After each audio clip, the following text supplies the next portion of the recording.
আমি সার্জেন্ট দেবাশিস চক্রবর্তী। আমার posting east division, cyber cell incharge আমি। তো গতকাল আমি 11 ফার্লং গেটে নবান্ন অভিযান কানেকশনে ডিউটিরত অবস্থায় ছিলাম।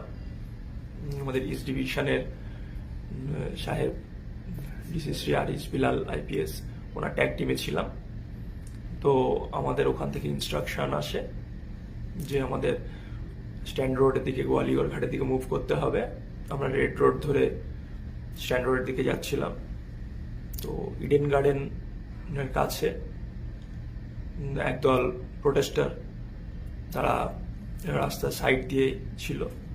তো অতর্কিতে হঠাৎ করেই ইট ছুটতে থাকে। তো আমাদের গাড়িতে উইন্ডস্ক্রিন ফেটে যায়। ফেটে গিয়ে ফার্স্ট ইটটাই আমার চোখে এসে পড়ে। তারপরে আরও প্রচুর পরিমাণে ইট এসে পড়তে থাকে। কোনো মতে আমাদের ড্রাইভার ওখান থেকে গাড়ি ঘুরিয়ে নিয়ে চলে যায়, আমরা প্রাণে রক্ষা পাই এবং আমার চোখ থেকে অঝরে রক্ত ঝরতে থাকে।